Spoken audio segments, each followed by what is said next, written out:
about sex in front of like a whole group of people. We very seldom call up our friends and say, hey, come on over Saturday night, let's talk about sex, okay? That's not usually how we do things. But I was doing the sex talk at the Family Life Marriage Conference, and we were talking about the need to have the sex talk with your kids, that it's incredibly important to do that if you're married and have kids. And I spontaneously just said to the audience, it was about 1,000 people, I said, men, how many of you growing up had the sex talk? Somebody gave you the talk. Your dad sat down with you and just kind of gave it to you. 20 out of 500 men, less than 20 men raised their hand. There was an audible gasp from the audience. So let me ask you this question. Men, how many of you, your dad sat down with you, your mom sat down with you and gave you the sex talk? Raise your hands. Look around. Wow, that's really good, but I bet you we're looking at maybe 25 people. Ladies, how many of you, somebody sat down and had the sex talk with you, your mom or your dad? Show of hands. Yeah, it's usually higher with the women, isn't it? Now, why is that true, that it's not everybody? I think we really lack confidence. I think we lack a script. My parents didn't have the sex talk with me. Everything I learned about sex came from the collective wisdom of the high school football team and pornography. That's where everything I learned about sex and had to be reprogrammed when I finally got married. So here's what I want to do tonight. My wife's going to join me in a little bit, but we would like to talk about the top 3 observations we've made having spoken at Family Life Marriage Conferences for 17 years.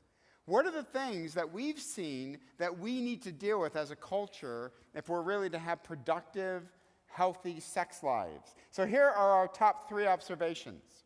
First, I think we have underestimated the power of the spoken word. If this is the most sexualized age in the history of humanity, we today, via technology, are speaking more words than ever before in the history of humanity. I think it's ironic that in a time in which there's more communication than there's ever been before, we are not appreciating the power of our spoken words. Consider some of these statistics. Facebook has over 1 billion active users worldwide and is available in more than 70 languages. If Facebook were a country, it would be the 3rd largest in the world, only lagging behind China and India.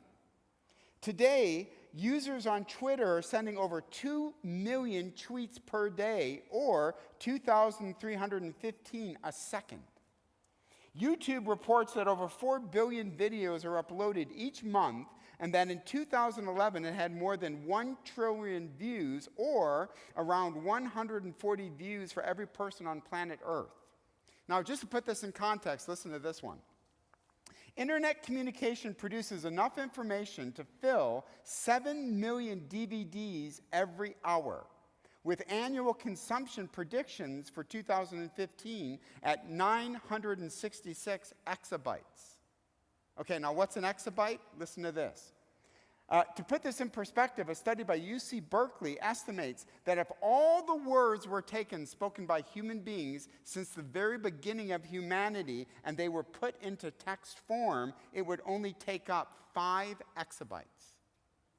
We are producing more words than ever, but we're not appreciating the power our words have on individuals. The Bible takes a radically different view of our words. Consider some of these verses. Reckless words are presented as a piercing sword in the book of Proverbs. A word spoken in the wrong way can break a bone. Proverbs chapter 22, verse 15. I have 3 kids, and they all played baseball. My son was a pitcher, my oldest son. So I was throwing him balls, and he was hitting them. I had a screen right in front of me that was protecting me. Well, I took the screen and put it away, and of course my son said, "Dad, one more." And like an idiot, I took one last ball and threw it to him, and he hit a line drive that hit me right in the thigh and absolutely put me down. I mean, I could not walk to the car. Book of Proverbs says your words have the power to do exactly that, to hurt a person, not just emotionally, but physically. A person's spirit is easily crushed by a deceitful tongue. In plotting evil, a scoundrel's speech is like a scorching fire. Not only can negative words separate close friends, but a whole city can be disrupted by mockery, Proverbs 22. A gentle answer turns away wrath, Proverbs 15, verse 1, and gracious words are like a honeycomb. Now, why are we talking about this? Because when we get to the Song of Solomon tonight, I want you to pay attention to how they talk to each other and how that is incredibly important, how they respect the power of words. Now, Jesus greatly respected the power of words. In the New Testament, Jesus says something that I think we hear, but we don't believe is true. Here's what Jesus says in Matthew chapter 12, verse 36. Jesus says that at the end of your life, when you're standing in front of the great white throne as a believer, Jesus is going to say to you, I'm holding you accountable for every word you've ever spoken. Every word you have ever spoken, Jesus says, I will hold you accountable for those words. Now, how many words are we talking about? A study just came out comparing men and women's speech, right? We used to think that ladies, you talked roughly 70,000 words a day, and men it was roughly like 20,000, which is crazy. The new study kind of blew that out of the water. This is what the new study says. A recent study found that women spoke daily 16,215 words a day, and men were 15,669. Now do the math. In 1 year, ladies, if you're average, you will speak 5,918,475 words in 1 year. Men, 5,719,500 words. That's what you'll be held accountable for. That's just 1 year. Jesus says also, by the way, I want to isolate what he calls careless words. Careless words are the words that we say without much forethought. We would say they're throwaway words. Jesus is saying there are no throwaway words. Now, why is Jesus so concerned about your language? He tells us in Matthew 12, for out of the overflow of the heart, the mouth speaks. How do I know what your heart is really like? In Hebrew, heart is all of you. Your character, your mind, your emotions. How do we know what your heart is really like? Jesus says, I want you to listen to a person's words. That will tell you more about that person's heart than virtually anything else. You know, Jesus was mirroring, at the time, the philosophers of the day that taught this. As the speech, so the life, Roman philosophers used to say. So men and women, the words you use towards each other are incredibly important. We're going to later see with the Song of Solomon how they speak to each other and glean some lessons from that. But the very first thing that Noreen and I have seen after 17 years of speaking at conferences, we don't understand the power our words have on each other. The incredible power we have to lift a person up or to tear them down with our language. One of the speakers we spoke with told a story that I've remembered for years. There was a group of guy friends. They would all hang out with each other, and all of them got married except for one lone guy who didn't get married. Okay, so now everybody's married, they're starting to have kids. Finally, they get word that this one guy is now engaged. So they're at this get-together. This guy comes with his fiancée. Now all the other friends are married and have toddlers and all that kind of stuff. Well, he comes with his fiancée, walks up to the group, and he says this. He says, hey, I want to introduce you to the most beautiful woman in the world. Just so happens it's my fiancée. Okay? Now, all the married guys are like, oh, my. All right, come on. And they're all thinking, it'll never last. You can't keep that up, okay? So he gets married to this woman. Years go by. They've kind of lost touch with him. Finally, they're at this reunion. Now, this guy comes with that woman and their 3 kids. So the kids walk up with her right there, and one of the kids says to my friend, hey, I want to introduce you to the most beautiful woman in the world, just so happens it's my mom. Now listen, when I heard that, I immediately grabbed my 3 kids and I said, come here. The next time mom walks in a room, say, what's wrong with you guys, right? Think of a woman who has heard that her entire life. Think of a woman who's heard that her entire life. Most convicting quote I've ever heard on marriage came from a friend of ours, Floyd Green. He said this, you eventually get the spouse you deserve because you've created them. You eventually get the spouse you deserve. Why? Because you created them. Noreen and I have been married 23 years. I have a voice in her life. If she's lacking self-confidence, I need to own that. So the words we speak can either give life, the book of Proverbs say, or they will give death. What kind of a speaker are you when you talk to other people? Second major problem we tend to notice is that we have allowed our self-esteem to be shaped by culture. We've allowed how we feel about ourselves to be shaped by what culture has to say about us. Now, let's just get our terms in place very quickly. First, all of us have a self-concept. What is a self-concept? It's how you see yourself. It's the perceptions you have about yourself. You may think you're tall, short, funny, not funny, smart, not smart. These are all the perceptions you have about yourself. Your self-esteem is how you feel about those perceptions. For example, you might have a perception that you're quiet in public. Your self-esteem is, do you feel good about that or bad about that? Now, I want you to watch a very quick commercial. I love this commercial. And it's really about self-esteem. Let's watch this commercial from Audi. Look at you, so dashing. Come on. Nowadays, lots of people go by themselves. No, they don't. Hey, son. Have fun tonight.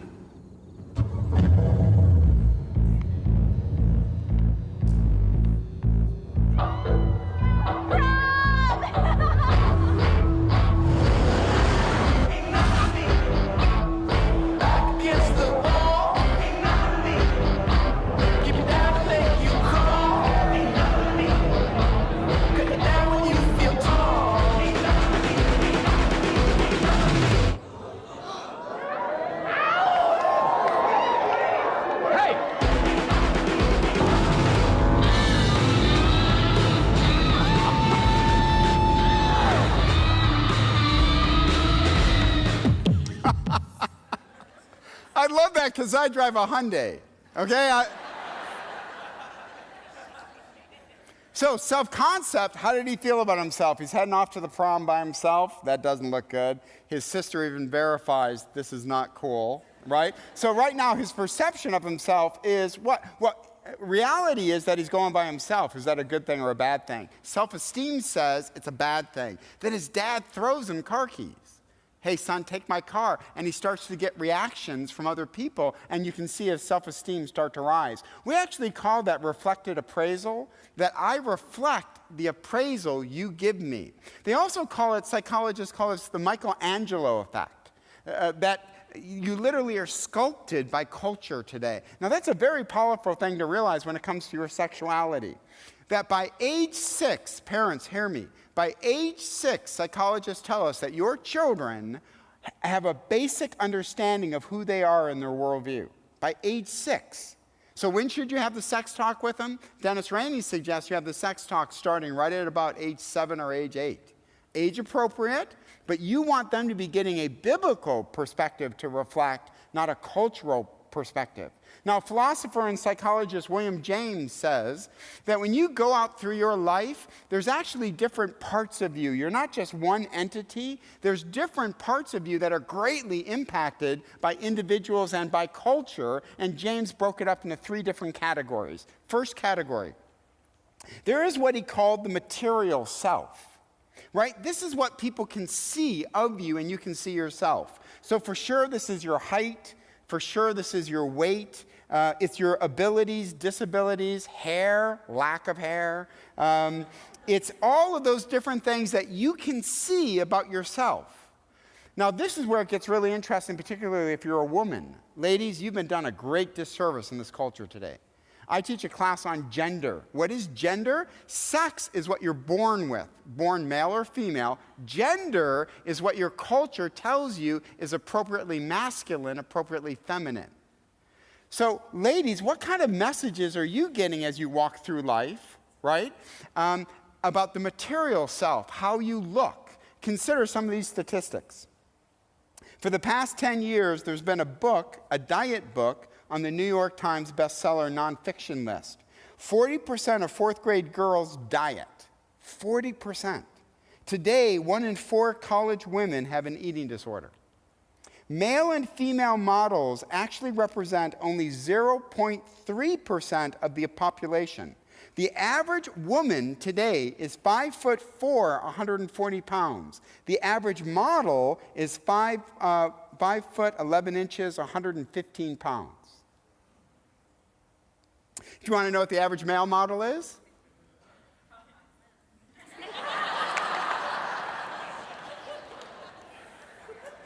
So I won't focus on that. Hey, but here's the interesting things, ladies. So when you look at a model, you're hit with a double whammy. One, this is not a normal human being. This person is not average when it comes to average American women, right? They've spent all of their time perfecting their craft, which is diets, professional trainers. They specialize on different parts of their body. But then please understand, even when these models go to print, they're airbrushed. There was a bill going through Congress that was defeated, but it was simply called the airbrush bill, which meant when you saw a cover of a magazine and it was airbrushed, which by the way, all of them are, there had to be an asterisk that told you it was airbrushed. At Biola, a bunch of women one day printed t-shirts that simply said, "I was not airbrushed," and wore it across campus, right? So ladies, understand the reality that you see today is what we call synthetic reality. It means it doesn't exist. That there aren't people who even look like what you see on a daily basis. Now, I must applaud the Dove campaign for Real Beauty. They've come out and tried to challenge modern contemporary standards of what beauty looks like. And you probably have all seen this on YouTube. But just for 1 minute, take a look at a very poignant clip. It's called Dove Evolution, about how a model has to be made presentable to be on a billboard. Let's watch this. Okay, folks, so very quiet, please. Camera's rolling. And we're recording sound. It's slated.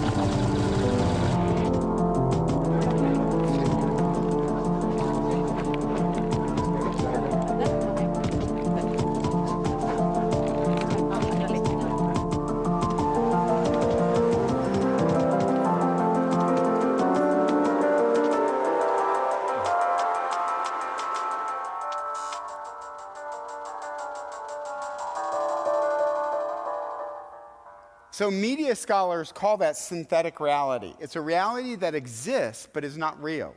Other things that might be synthetic reality is, and we'll talk about this in a second, is sex today with no sexually transmitted diseases, right? You watch television, and what is not mentioned on prime time is the fact that often hooking up or being active sexually comes with sexually transmitted diseases, but primetime television does not want to present that type of reality, so they create their own alternate reality. Now, by the way, this material self also applies to our possessions, which is really interesting when we live in such a techno-snobbery time, right? My kids openly mock my cell phone. They mock it. They say, "Dad, honestly, please," because mine doesn't launch missiles, right? My cell phone does this crazy thing, right? You can be in a different room. I can call you. It's crazy. I can even send you a text message. You could be in a different state, and my message would actually get to you. But today, we judge each other based on our technology, right? And we often feel bad about our technology, and it can deeply impact our self-esteem. Take a look at this great T-Mobile commercial. All right, give me your phone. Oh, here. This the phone you use? Yeah, it's sweet. You want the charger? I don't want this. No, it's good. It's a good phone, man. No, this is not a good phone. This isn't even a gun. I don't It's care. my hand. You take it away. Take it. I work at the car wash. You know who I am. No, I don't want the phone. I don't want the 2 years is too long to wait. Introducing Jump from T-Mobile. Upgrade when you want. No. Right, right? So our self-esteem can be deeply impacted by our possessions, right? The cars we drive, the watches we wear, the technology that we have can have a deep impact on our self-esteem. Now, some of you might be thinking, okay, I think some of this is really interesting. I think I'm at the wrong talk, right? I thought this was the Song of Solomon, sex talk. Oh, we're about to get to it, but only in the backdrop of these three problems will it make sense with a book that predated Aristotle is actually addressing all these three modern contemporary problems. Okay, so first major problem Noreen and I see, we do not understand the power our words have on individuals. You can break a bone or you can be a honeycomb to a person. You can speak life or you can speak death. We don't believe that, and we say things or we don't say certain things that have deep impact on us. Second, all of you have a self-concept. All of you have it. In communication, the field that I teach, we say that your self-concept determines who you are as an individual. If you want to know the difference between confident people and people who aren't confident, it's because of their self-esteem. It's because of their self-concept. And ladies, growing up in a culture in which you are constantly the target of synthetic reality, somebody's going to have to counteract that, right? Okay, third major problem today. Culture takes a simplistic view of sex when sex is actually very complicated. How many of you are married? Show of hands. Yeah, all of you know this, right? Before I got married, what I thought sex was like, and then when you get married. Okay? Before I got married, I had two of my good friends get married before I did, and I was like, oh, awesome, bro. What's it like? And they said to me very quickly, I'll never forget this, and I didn't even believe them. I didn't believe them. They said, oh, man, sex is kind of complicated. To a single guy, I was like, really? I don't think it would be. Why? What would be complicated, right? You love each other every night. You remember Mike Aries' crazy estimates of what he was going to do? My wife laughed out loud. I didn't know how to take that. I was like, oh, okay. When you get married, you realize that sex is a thermometer, not a thermostat, right? We tend to think, single culture, that sex turns up the heat in a relationship, right? It's a thermostat. It produces powerful heat. Just think the movie The Notebook, right? They're passionate. She smacks him. Then they're passionately kissing each other. They're having this long argument in the rain. I can't think of one argument Noreen and I have had in the rain. I'd be like, honey, it's raining. Let's go inside, okay? I want you. Okay, but inside, it's raining, When you get married, you realize that sex is a thermometer. It tells you about how the relationship is doing. And we know through theology, psychology, and philosophy that we're very complex beings. We are intellectual, we're spiritual, we're emotional, we're physical. That's how God made us. But sex today, as presented in the movies and in primetime television, it's too simplistic. It doesn't take into account something Lewis Smead said. Smead says this: the customer and the prostitute can never really accomplish what they try to accomplish. And that is, you can't leave your soul outside. When you have sex, and all those statistics Mike shared last week from that book called Hooked, is that something profound is happening. When you are with another person sexually active, your soul is becoming entwined with that person. Now, culture says, no, that's not true. When you have sex, it's just physical. It doesn't have to be complicated, and you can move from partner to partner to partner. Now, some shows are deceptively dangerous, okay? In my persuasion class in grad school, we learned that laughter is the first level of acceptance. I want you to listen to that again. Laughter is the first level of acceptance. So when you consider shows like Modern Family, that's interesting to consider. Laughter opens the door for you to accept things. So one show that is, of course, funny is The Big Bang Theory. Of course it's funny. But in it, you have very interesting messages. The Big Bang Theory is about a bunch of really smart people who have sex with everybody. Okay, that's the Big Bang Theory, right?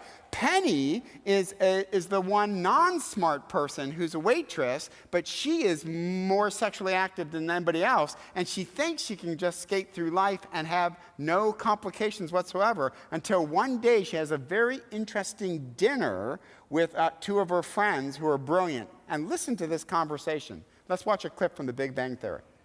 What about you, Penny? Do you go on many dates? Yeah, I wouldn't say many. A few. What's... Your characterization of approximately 171 different men is a few. What? Where did you get 171 men? Simple extrapolation. In the 3 years that I've known you, you were single for 2. During that time, I saw 17 different suitors. If we work backwards, correcting for observation bias, and postulate an initial dating age of 15. Whoa, wait. I did not start dating at 15. I'm sorry, 16? 14. My mistake. Now, assuming the left side of a bell curve peaking around the present, that would bring the total up to 193 men. Plus or minus 8 men. Remarkable. Did you have sexual intercourse with all of these men? No! Now, although that number would be fairly easy to calculate, based on the number of awkward encounters I've had with strange men leaving her apartment in the morning, plus the number of times she's returned home wearing the same clothes she wore the night before. Okay, Sheldon, I think you've made your point. So we multiply 193 minus 21 men before the loss of virginity. So 172 times 0.18 gives us 30.96 sexual partners. Let's wrap. Oh.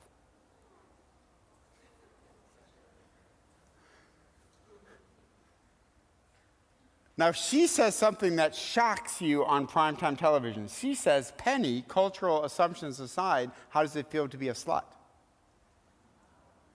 And it clearly bothers her, right? Because Big Bang has created a synthetic reality, right? Penny doesn't have a sexually transmitted disease. That never comes up, though if you want to do just purely statistics, she'd be a ripe candidate for sexually transmitted diseases that never go away. But more importantly, her soul has been compromised. If she has 34 sexual partners or 117 some dates, that stickiness that Mike talked about has been greatly compromised. Right? Her soul has been deeply impacted. The Big Bang Theory, as brilliant as they want to make their characters out to be, have a very simplistic view of sex. Sex is the combination of passion, companionship, spiritual intimacy. All of that makes up a vibrant sex life. We call it systems theory. You take all of those elements, right? Physical, emotional, spiritual, and you mix them together. I was a wrestler in high school. And I had to cut a bunch of weight because we had a new coach who made us all cut weight in high school. So somebody said you need to eat yogurt. I had never eaten a thing of yogurt in my life. So I went to lunchroom, got a thing of blueberry yogurt, right? Popped the top off, just started to eat this. It was horrible. Who said this was blueberry? A woman sitting next to me just looked at me like, you idiot. You have to stir it all together. And I was like, well, nobody said that. So I stirred it all together, and I went, oh, that's good. That's blueberry. God is saying this. Sex is not one thing. It's actually very complex. It's a mixture of things. Okay, so with those 3 things in mind, we do not fully appreciate the power of words. Second, your self-esteem is going to be shaped by somebody, and usually we have to counteract what the culture is doing. And third, sex is very complex. It's not thin, it's thick. Now, with that in mind, let's go to the Song of Solomon. We're going to take a look at what he says in one passage, and then Noreen's going to come up and give us the female perspective of what she says. So turn with me to chapter 7.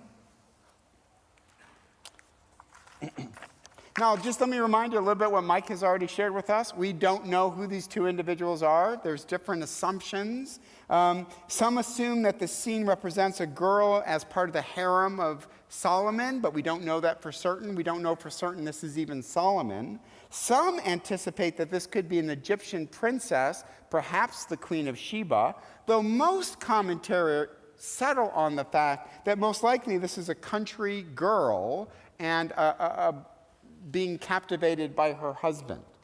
So with that in mind, let's read chapter 7, verses 1 to 9. And let me make this parenthetical statement. There's a great book on marriage called Love Life by Ed Wheat. In this book, Ed actually suggests that you take parts of the Song of Solomon and read them to each other if you're married. I think that's a great suggestion, but I think we'll see in a minute. You might want to paraphrase parts of it, okay? So here we go. Song of Solomon, verse 1. How beautiful are your feet in sandals, O prince's daughter. The curves of your hips are like jewels, the work of the hands of an artist. Your navel is like a round goblet, which never lacks mixed wine. Your belly is like a heap of wheat, fenced about with lilies. Your two breasts are like two fawns, twins of a gazelle. Your neck is like a tower of ivory. Your eyes like the pools in Heshbon by the gate of Bath Rabbim. Your nose is like the tower of Lebanon, which faces towards Damascus.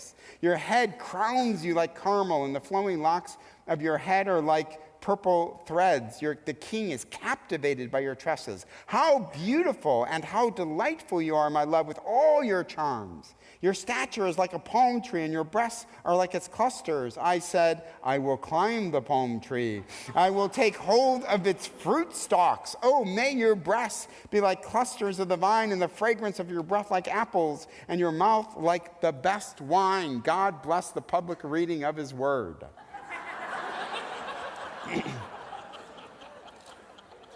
Man, that's powerful.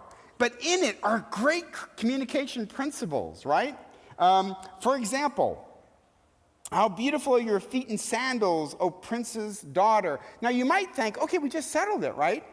Prince's daughter, right? She's royalty. No, not so quick. The Hebrew for that more speaks about the nobility of character than anything else. It's not saying that she's royalty, it's saying he treats her as royalty. Sandals were very sexy in the ancient culture, showing the top of your foot. So notice what he's commenting on. I do think you're sexy, but your nobility is what I'm also commenting on. If you're single, you want both. You want a person you're attracted to, both physically and their nobility. The curves of your hips are like jewels, the work of the hands of an artist. Now, we've already seen in the synthetic world that images are the work of an artist. So to say to your significant other, you have been crafted by God. Psalm 139, we won't turn to it. It basically says all of you have been woven together, both your personality and your frame, by God. So if you have a problem with the fundamental frame of your body, you need to take that up with God. But so we can say to our spouses, you have been crafted by God, who's a great artist. Your navel is like a round goblet, which never lacks mixed wine. I won't go into details. That is not her navel. Her belly is like a heap of wheat, fenced about with lilies. What part of her stomach he's talking about is the lower abdomen where life is conceived for the fetus. A very pro-life passage. He says, when I look at your stomach, I look at something that will be life-producing. You'll produce our children, and I find it incredibly attractive. Your neck is like a tower of ivory. Very interesting. Tower of ivory would be pale in comparison. Twice he's commented on the jewelry that covers her neck. One is in chapter 1, verse 10. Your cheeks are beautiful with earrings, your neck with strings of jewels. And in chapter 4, he compares it to a tower that's been shielded by King David's shields. This time, though, he doesn't comment on the jewelry. He comments on her naked neck and finds that attractive. What's the principle here? The most disarming thing about marriage is you see each other with no illusions. Clothes, we often wear clothes that hide things or flatter us. Marriage is this really awkward moment where you stand in front of each other and there is nothing, right? And at that moment, women can feel particularly vulnerable. Why? Because they understand I don't match up to synthetic reality. So for him to say, your neck, totally unadorned, I find beautiful is incredibly important. What life-affirming words to look at a woman with no clothes, no jewelry, and to say, I find you beautiful. Not what you wear, I've already commented on that, but I find your body without any clothes to be absolutely beautiful. Your nose is like the Tower of Lebanon. There is a Tower of Lebanon. It was 10,000 feet high. I think he simply liked a big nose. The king is captivated by your tresses. What does that mean? It means you captivate me. What did Job say in chapter 31? I've made a covenant with my eyes that I will not look at other people. So men, when you get married, guess what? Your wife is the one that captivates you. And the more you fill your mind with synthetic reality, i.e. porn, it'll be hard for you to be captivated by a woman who does not match up to unreality. But to be captivated by her, to look at her and to say that she's beautiful. Of course, that's arousing, right? I will climb the tree and take hold of the fruit stalks. Now, I want to make one quick point, bring my wife up. When you read this passage, I want you to notice what's not there is the most important thing about the passage. In the passage, he compares her to Tower of Lebanon, ivory, mixed wine, wheat, jewels. What doesn't he compare her to? Another woman. He never does. He never looks at her and compares her to anybody. Right? So when we are in love with a woman, she is the standard of beauty for me. She is, not culture. I look at her. And by the way, we publicly say that, right? I mean, when the kids were young, Noreen would come down and I'd say to the boys, oh man, look at mom. Hubba, hubba. Noreen, you look hot, right? Stay away from the frozen foods. Yo, you know what I mean? I think it's important for my kids to hear that I'm attracted to Noreen. So the most important thing about this guy is he gets the power of words. He understands I'm breathing life into this woman who has been burnt by the sun and feels her self-esteem is really low. And eventually he builds that self-esteem up by specifically using the power of words to counteract culture and to make her feel beautiful. Eventually you get the spouse you deserve. Why? You create them. Now, from a female perspective, I'm going to bring my wife up, Noreen, who I'm sure right now is really wishing. Yeah, awesome. And I'm sure she's wishing right now she would have married the accountant. I'm sure. But hey. All right. Yeah, so what we want to talk about too is let's take a look at the female perspective. What's so unusual, now it wasn't unusual in this Near Eastern literature to have a male perspective of the female body and to have that be very detailed. But what was unusual to have the female's perspective of the male. In fact, there were only a few instances that they have found where it is the female voice speaking in this type of literature. But usually it's pointing out a man's achievements and his maybe his abilities as a warrior or some kind of a leader, not necessarily focusing on his body. So the passage we're going to look at is the bride's version about sort of as she goes through head to toe, her perspective of the man's body. So we're going to look at Song of Solomon, chapter 5, starting in verse 10. Here we go. She says, "My beloved is dazzling and ruddy, outstanding among 10,000. His head is like gold, pure gold. His locks are like clusters of dates and black as a raven. His eyes are like doves beside streams of water bathed in milk and reposed in their setting. His cheeks are like a bed of balsam, banks of sweet scented herbs. His lips are lilies dripping with liquid myrrh. His hands are rods of gold set with beryl. His abdomen is carved ivory, inlaid with sapphires. His legs are pillars of alabaster set on pedestals of pure gold. His appearance is like Lebanon, choice as the cedars.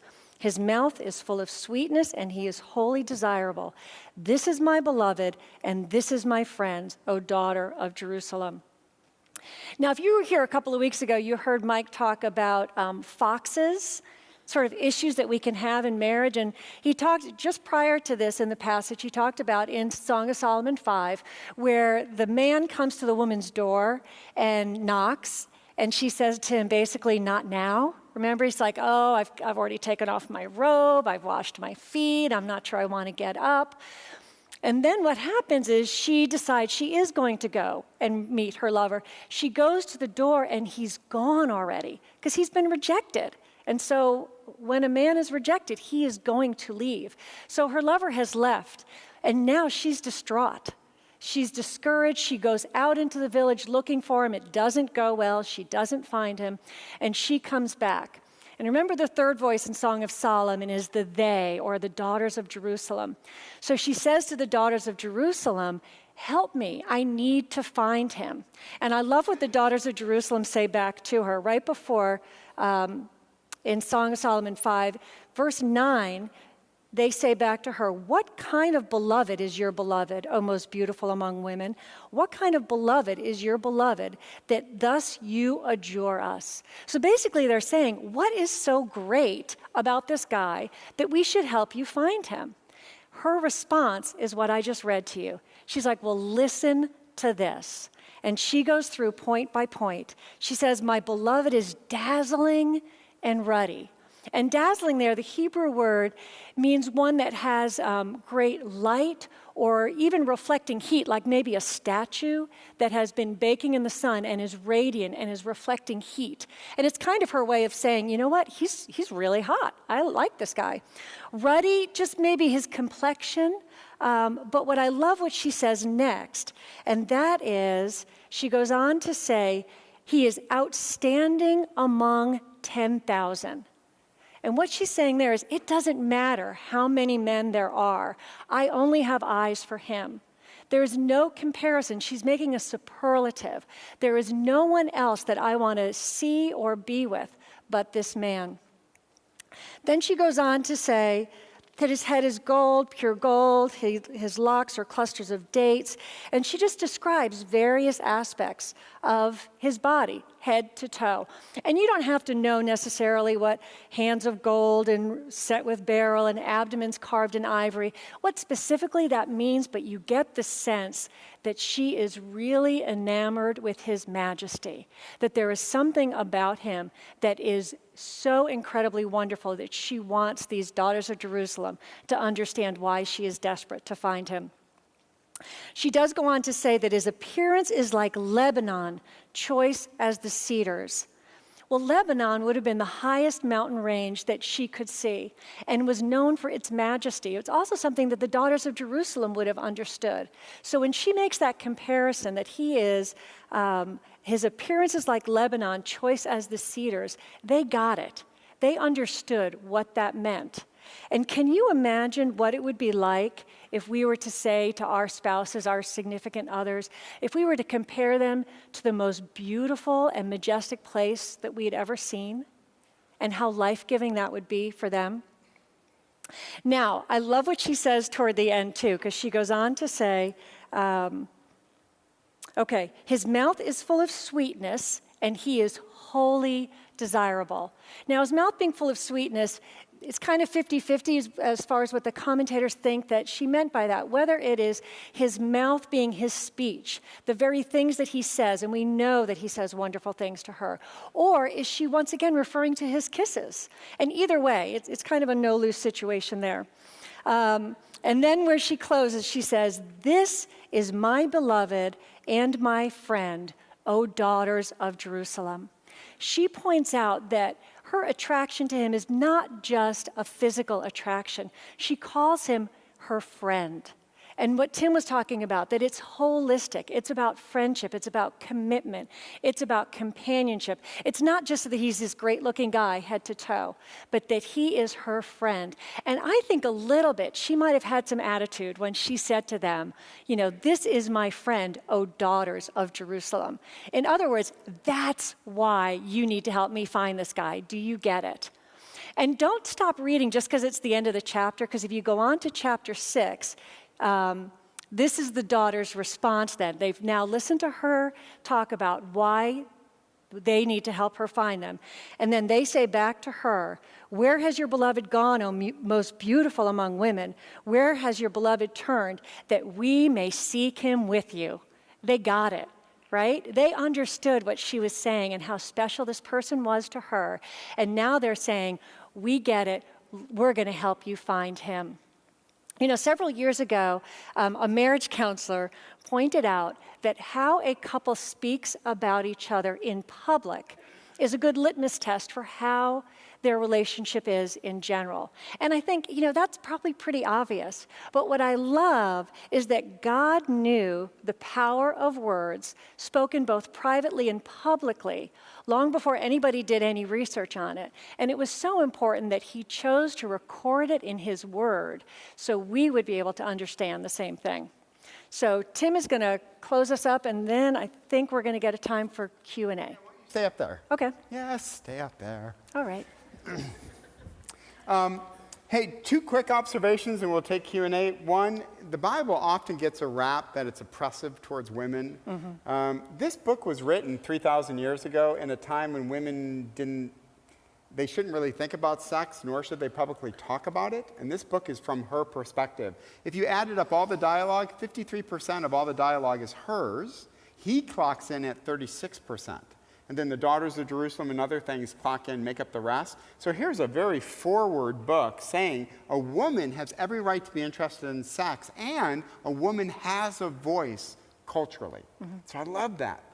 Just to comment on what you said about saying things to each other.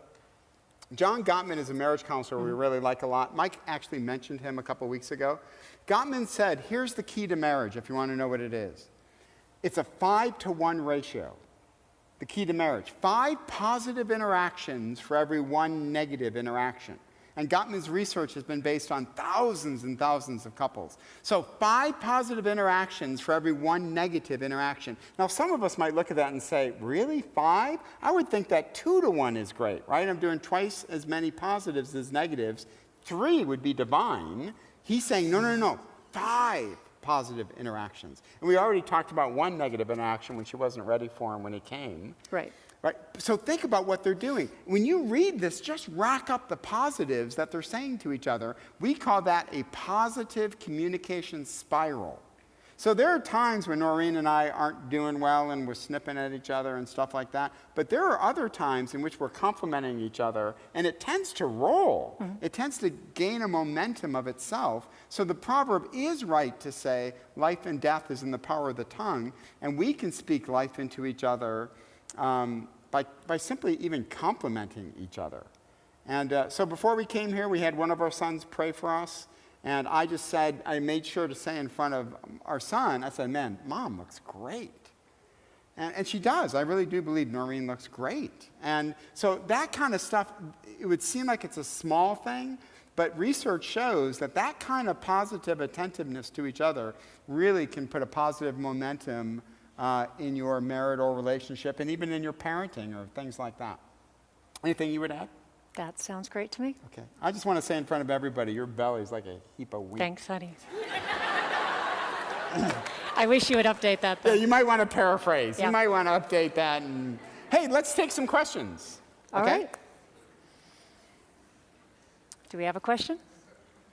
Okay. You mentioned parents might want to have the talk with their kids around 7 and 8 so that they're not shaped by culture. What content is age appropriate for a child that young? That we actually even used a resource that Family Life provided, and it starts with a book called The Story of Me. And so at the very beginning, what you're doing is you're just talking about that God made male and female. So what does that mean? What are body parts? What does it mean to be a boy? What does it mean to be a girl? How are we different? So that's really just the very beginning that you're going to start with, even at, I would say, from age 4 to 6, 7, 8. And then you can begin to talk about how those differences are played out. I can't remember exactly. I think it's probably by age 11 you're talking a little bit more specifics about sex, about the actual sex act. Research from Stanley Jones, who's the provost at Wheaton in this area, would say you want to be ahead, not behind, when it comes to sexuality.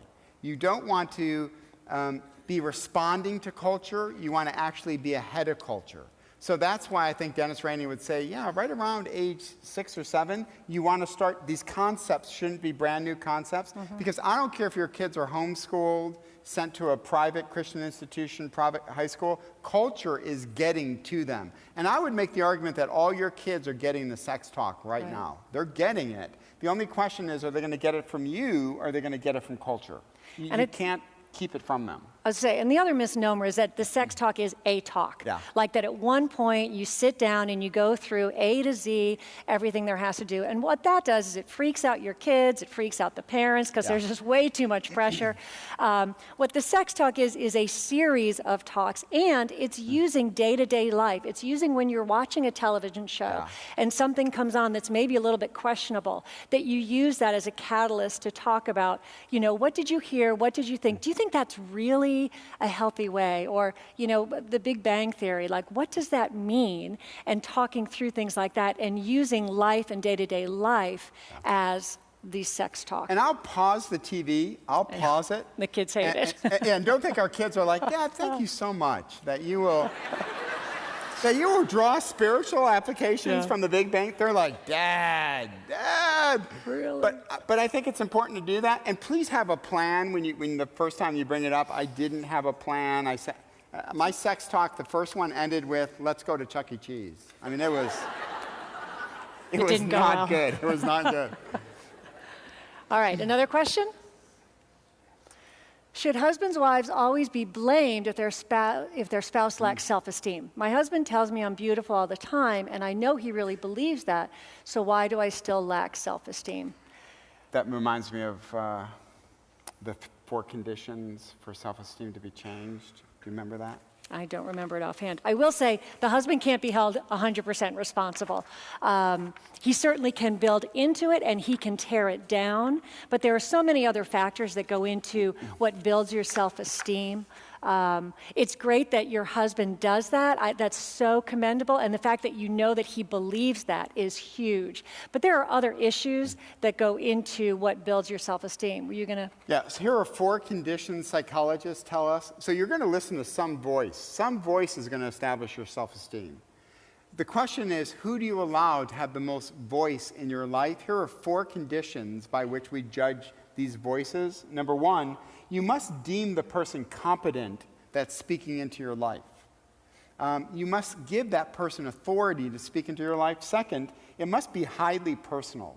In other words, I just can't say all Biola wives are fairly attractive women that are sharp. Noreen wouldn't receive that because she's one of many. So it has to be highly specific.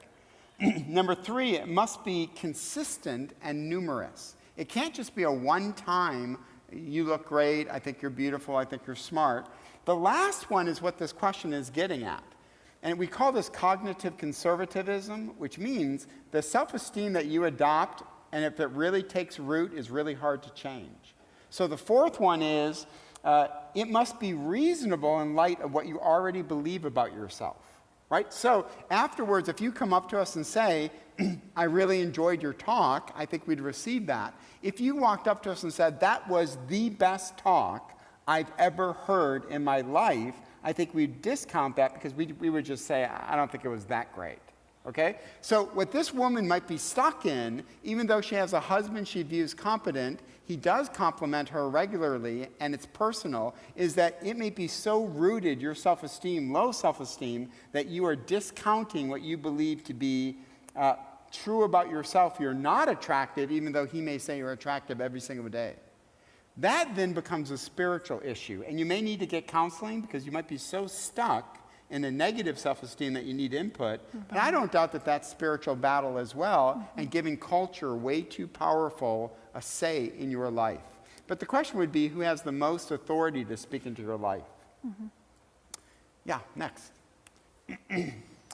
You mentioned the power of affirming a woman's beauty. When I'm affirming my daughter, should I acknowledge other qualities other than her looks?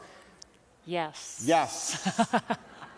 Absolutely. In fact, that was one comment I was going to make, because you had said how you had said before we left, doesn't mom look great? He also talked to our son about me doing this and what a great opportunity it is.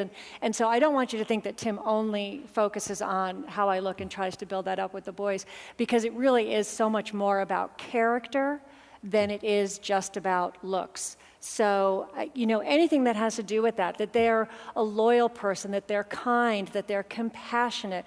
When you think of the fruit of the Spirit, are they joyful? Are they giving? All those things, those are the kind of characteristics that you want to build up. Song of Solomon does focus a lot on some of the physical aspects, but as you read through it, you'll see that it has to do also with the character and consistency in each other's lives. It's not just all about, the package, the surface. And sometimes I have to say to Noreen, I have a mind too. Yeah.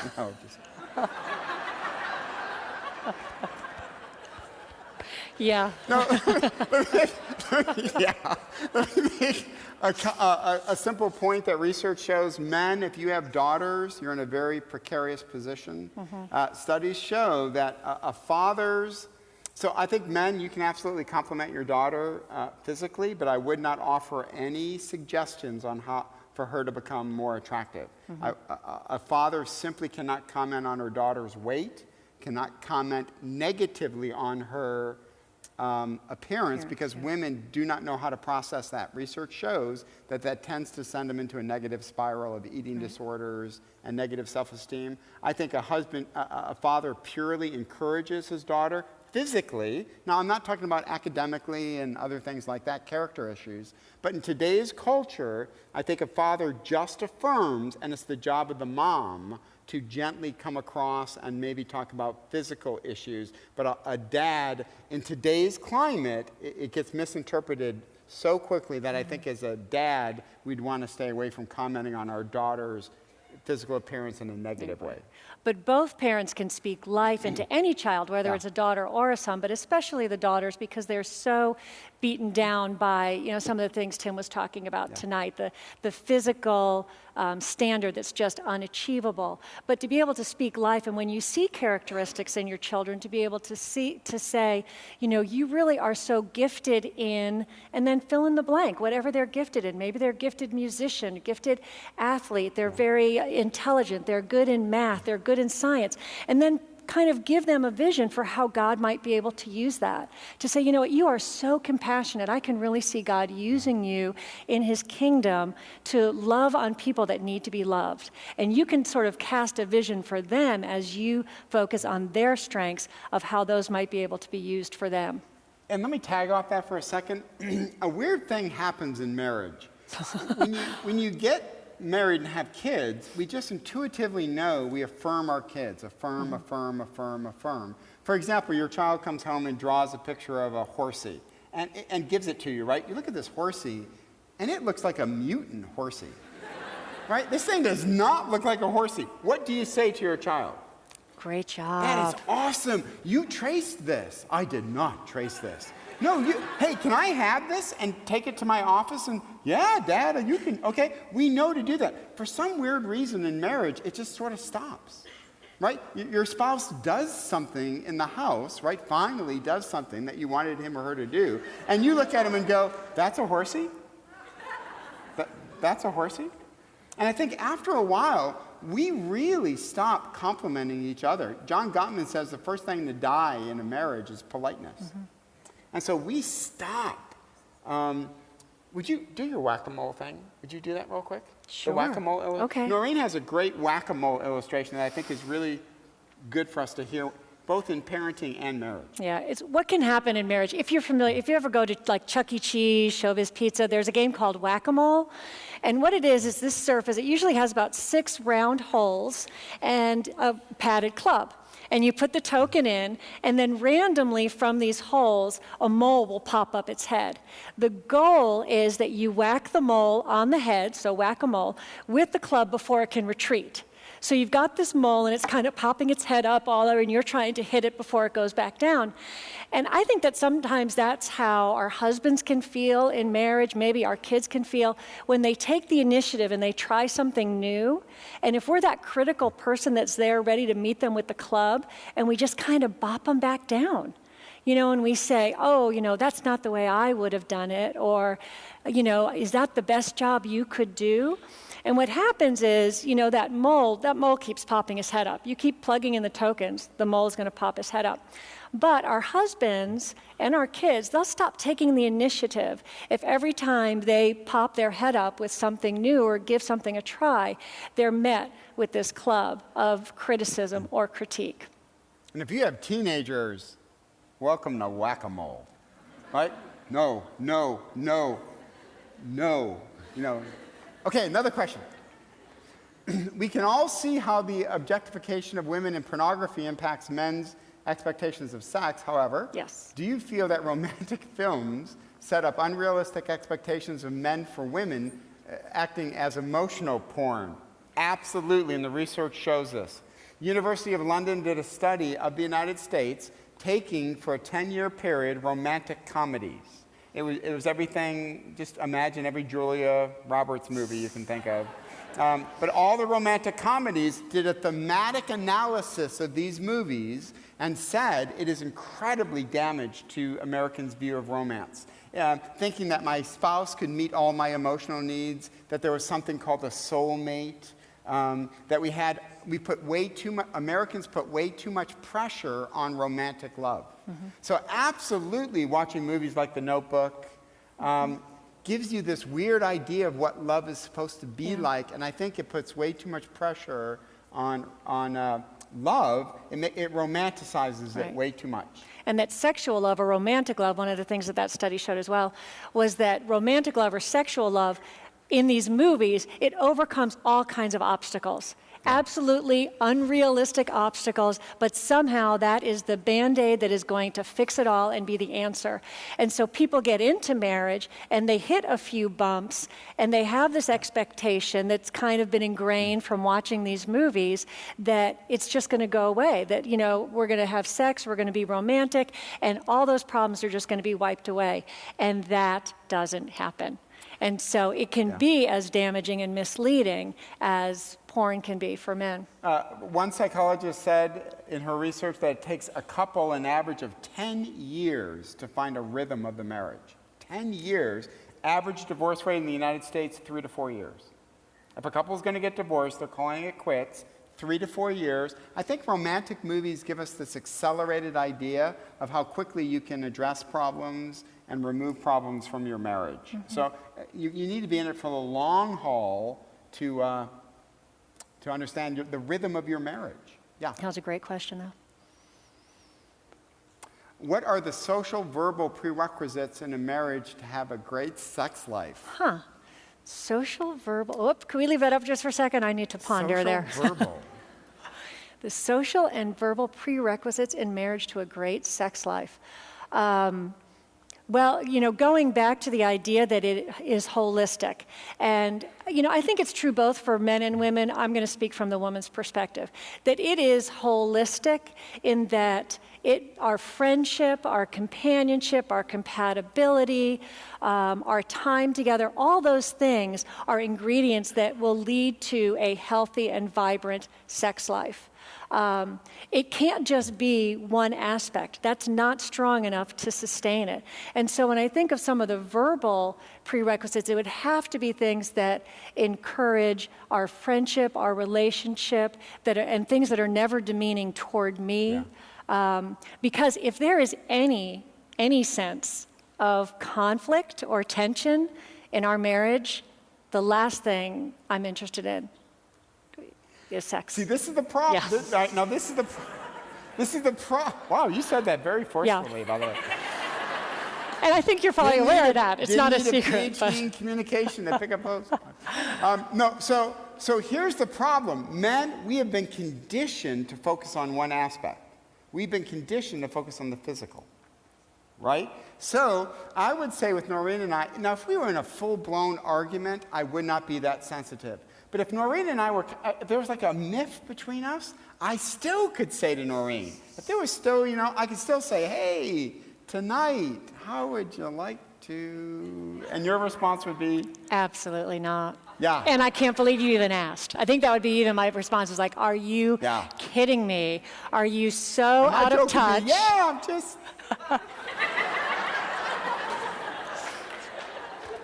But I would almost be insulted that he would think that was an option because it is that holistic. It is so much bigger than just the act. It has everything to do with the relationship. And men it can be just physical. And women can feel used. They can feel like you're just, you know, a valve to release things and stuff like that. Yeah. Yep. Do we have maybe one more? My future in-laws continually degrade my fiance, and sometimes it seems like my affirmations can't possibly outweigh their words. Ooh. Is there a way for me to set limits with them, or is there anything I can do to affirm him more? Wow. Wow. Okay. Yeah, I would, boy. It's going to come down to who you give more weight to, right? Again, your self-esteem is being primarily spoken into by what voice? So fundamentally, is my fiance more important than my future in-laws? Second, I think the individual needs to stick up for your fiance. Absolutely. I think you need to set borders, boundaries, and basically say to your parents, you can't speak to my fiance that way. I just won't allow it. I think you'd have to be her defender or his defender in front of her parents, right? Absolutely. To say to the parents, I'm not going to give you access to my fiancé to hurt him in that way. And the parents need to understand, and I can imagine if you're a parent who's got a daughter marrying somebody that you're not so fond of, and obviously not fond enough that you're speaking out about them regularly in front of, and this sounds like from this question, if I understood it correctly, what? Oh, say that again. Okay, let's put it back up. I'm sorry. My future in-laws, his own parents degrade, thank you. His own parents degrade him. And they can't yes, is there a way to set limits with them, or is there anything I could do to affirm him more? I wouldn't change anything about your answer. To me, it does not matter. Well, except that it is harder if I'm a woman and in other words, let's say it was you, and your parents are degrading you, it would be hard for me as your fiancé to go to your parents and say, knock it off. What you're doing is inappropriate. But I still would do that. But you can still set some You would. But you can still set some boundaries. And I think this goes back to the question, too, about what builds self-esteem. And there's an issue of having, for the fiancé, to be able to separate himself from these negative messages, including limiting exposure to those negative messages himself. And so as the fiancé, I think you can go to this man and say, we need to limit the amount of exposure because it's so degrading and it's inappropriate. So I think you can help in that way. You can help by building him back up, and you can also help in having him be able to separate from those messages of what's true and what's not true. But there's so much going on there, and that is so deep, because if you're witnessing it, I think you could be pretty sure that this is what he has grown up in. Like, this is not a new message. This didn't just start happening recently. So this is a message that he has heard probably his entire life. And it's going to take a long time to unpack that and move past that. It's going to take a lot of time, a lot of prayer, maybe some counseling, some outside help. I love that you're aware of that and interested in moving forward. But it's probably going to take more than just your affirmations to overcome years of degrading messages from his parents. Thank you for catching that. Yeah. My wife and I want to spice up our love life. Obviously, we won't take cues from Hollywood or pornography, but what are some biblically acceptable ways to enjoy this aspect of our relationship? I think sometimes we just get in ruts. We don't get good input. So there are actually a lot of great books out today. One is called Sheet Music that just gives, again, acceptable ideas to spice up the relationship. Within a marriage. Within a marriage. What would be some other ones? Love Life by Ed Wheat. Oh, Love Life by Ed Wheat. And some of them are, you open them up and it's like you read a couple and you're like, I would never do that in a million years. And some of them you go, wow. And your wife goes, I would never do that. In a million years. In a million years. Yeah. So it has to be mutually agreeable. There's other things like, there's a resource called Simply Romantic Nights. Oh, yeah. And really all that is, they have a whole group of cards for men and a whole group of cards for women. I have one right here. You do not. I do not. It wouldn't surprise me, but you pick and you hand that to your spouse, and it's just an idea. It's a creative idea for a romantic date.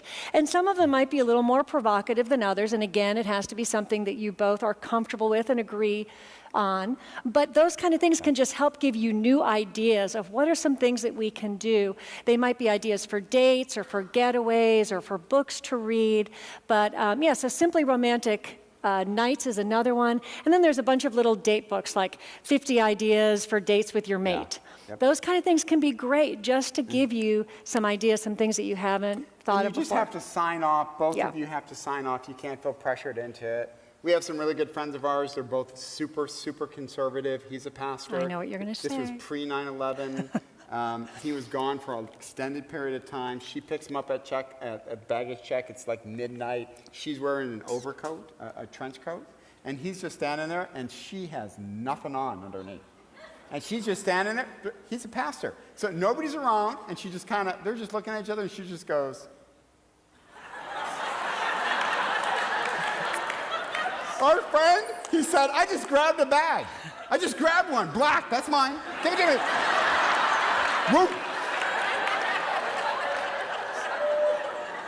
So when we heard that story, Noreen's first response was? Not happening. Good for them, but yeah, not working for me. Kohl's has a great return policy, too. How about one more question and then maybe... I didn't mean it that way. I meant a trench coat. Clean it up. I meant a trench coat. I have no idea what you meant. I meant a trench coat. Before God, I meant a trench coat. I'm keenly aware of not measuring up to that synthetic reality. How can I learn to accept what I have and be more open to my husband? Wow. Well, we need to be reprogrammed by many different voices. One, certainly scripturally. You need to open yourself up to the truth of the scriptures, which again, Psalm 139 means God basically crafted your frame. Now, does that mean we could get in shape and whatever? Sure.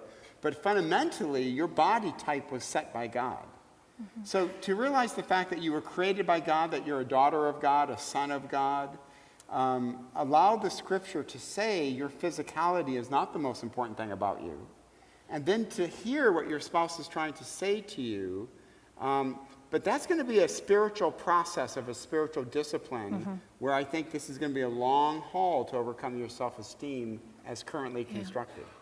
Yeah, because we've looked at Romans 12, where it talks about the renewing of our mind, and that is done through Scripture and through repetition. But I also think we've talked about the power of words and the power of the spoken word, and that includes the words that we say about ourselves. And there's something about saying something out loud and hearing it that makes it all the more powerful. And those can be negative messages or positive messages. So, you might not walk around the house going, I am great, I am wonderful, but avoid saying the negative things, because I don't know, sometimes you do something, you go, that was so stupid. Why am I so stupid? Why do I keep doing that? Or why can't I eat better? Why can't I lose weight? Why can't I be a size 0? And those kind of messages, especially as we speak them out loud and we hear them, they have a lasting impact. And so having that discipline of even holding your own tongue against yourself and not reinforcing those negative messages can be powerful. And again, humor can be devastating. So there are certain things we never kid each other about. Body types, we never go in that direction, ever. I only affirm Noreen, and I've tried to do it consistently, but you never joke in that direction with your spouse. Right. You just, that's very devastating. How about like one more? Want to do one, two more? Sure, do we have one more, and then we probably should. At what point in a dating relationship do you start to talk about sex? We are doing a talk in chapel next semester on escalators. Things that escalate a relationship forward. Obviously this is talking about a dating relationship, and so pretty much the only discussion I think you need to have about sex in a dating relationship is that it's off limits. And so it really wouldn't be until you start to, because you're not talking about like if you have a sexual issue in your past, when you talk about that, that's a whole nother story. But when you're engaged and getting ready to get married, then you can start having some discussions about sex. I'm not sure, unless I'm missing the point of that, I'm not sure I see any valid reason to have any discussion about sex before then, except that it's out of bounds at this point because we're not married. We were just counseling a couple at a marriage conference a couple of weeks ago where she was very sexually active and he wasn't. And he was asking her for details. And I just counseled him. I said, that is very dangerous. Satan would love to play that trump card, right, of getting details. I think bare minimum, all he needed to know was that she wasn't a virgin, and she had admitted that. That's it. He does not need to know any more information about that until perhaps they're engaged. Then I would just have to counsel him, why do you want to know this? And those images, you just have to be very careful to talk about sexual past with each other. Be very careful to do that. I don't see much good that can come out of that. One last one? I thought that was our last one. Oh, that was it? Okay. Do you want to do one more? What the heck? One more. Here we go. Oh, it's a long one. What? Oh dear. Go ahead. Okay, my wife never initiates sex, and she even admits to me that she has no real desire for it. But she also admits she enjoys it when we have it. It seems to be connected to the angel expectations placed on us at church. It causes lots of tension in my marriage and makes me wonder why I am not wanted. What should we do? Okay, there's a lot in there. The angel expectation is referring to, in case you weren't here, the first week, I'm assuming this is what they're talking about, where Mike talked about, we're neither angels nor animals, and that angels are spiritual beings that have no sexual, they're not sexual beings, they're angels. So I'm assuming that's what he's talking about so there. let me tackle the man's perspective, you hit the woman's perspective. Okay. And boy, we should have stopped. I know, honey. Ladies, we know we shouldn't. We know we shouldn't, but we take it personally when you say no. In a married context, when a man initiates sex and a woman says no, like the Song of Solomon, we take it personally. We know we shouldn't. There are a ton of reasons why she said no. Tired, frazzled, physical issues, a multitude of issues. So ladies, just know we shouldn't take it personally, but the default button we have is that we take it personally. You're not interested in me, and men have grown up that we are sexual beings. That's the cultural message that men get all the time. Do I please my wife? Am I desirable to my wife?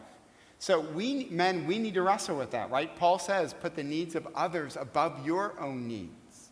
So there are times I just can't take it personally because Noreen is just fatigued or not feeling well or life is very stressful, and I'm barging in and saying, hey, I'm in the mood and you should be too. And it just doesn't work that way because sex is not physical, it's emotional, spiritual, intellectual, and all that. So men, we take it personally. Ladies, just know, men tend to take that personally. Mm-hmm. Okay? And men, we need not to take it as personally as what we do because we're buying into the cultural message that we are primarily a sexual being and that we have all these grand illusions of what sex ought to be, and even the frequency of it. So what would you add to that? Well, there were a couple of good things that I would point out too, though, is that even though she doesn't initiate, she does respond. And I think it said that, the question said that she says that she enjoys sex when they do have it. So those are all good things, and maybe good things that this man needs to remind himself and hold on to. Culturally, that has been the message that women have received, is that sex it's not the right message, but it's the message we receive. That it's about men, it's for men, men initiate, and women respond. And so the fact that that pattern has been set is not surprising, and therefore is another reason for men to not take it personally, because this is a message that has been ingrained in most women our entire lives. So to kind of switch that up would really take a whole lot of effort. So the fact that she responds is a good thing, and hold on to that and celebrate that. I do think it's one of those ongoing negotiations in marriage. Mike mentioned, the two things that cause conflict in marriage are sex and finances, because they're power issues. And so it's just one of those ongoing conversations. Because of the way you're wired, because of the way she's wired, it doesn't mean that you can't get better at it, and maybe that the conflict that results from it will become less frequent or maybe less intense. But it's how she is and it's how you are, and those two things are going to probably come up against each other on a regular basis. So it's a discussion that you need to have in the marriage. And I would try to encourage women, because it is so important, and as your wife maybe understands how important it is for her to initiate occasionally and what that would mean to you, that she might choose then also to step outside what comes naturally to her and do that, because it is so important and so encouraging and such a valuable message to the husband. But it's going to be an ongoing conversation. And the last thing is, by wired, we don't mean just wired by God. For sure, he does wire us, but culture also greatly wires us. So part of it is we have to realize how we've been wired by this cultural moment in the United States, which means we're sex crazed and sex is viewed very simplistically. Okay, hey, we want to pray for you tonight. And again, we'll have a prayer team here to pray with you if you have any issues. Also in the prayer room. Prayer room. Directions. Prayer room. You can meet if you want to be privately. And Noreen and I will stick around for a little bit to talk if you want to. But let me pray for you, and also pray for Mike. When you do something this risky, I think you could be the target of spiritual attack. I mean, what Mike is doing in this church is really unprecedented. And so I don't doubt that there could be spiritual issues of opposition towards what Mike's trying to do, which is to get us talking about something we seldom ever talk about. So he's to be applauded and also to be prayed for so that he and his marriage would be protected. So let me pray for you guys. Father, we do pray for these individuals that are listening online as well as in this room. And Father, you know the context and the situation of every single person in this room. Every struggle, you know the people who send in questions and those who wanted to but didn't. Lord, we pray that you would meet us with grace, with love. Help us to affirm each other appropriately.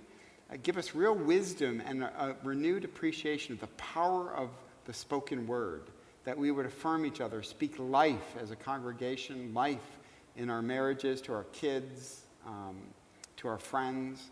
So Lord, give us a deep sense of conviction as we move forward. I pray for Mike, give him real wisdom as he takes a whole evening to answer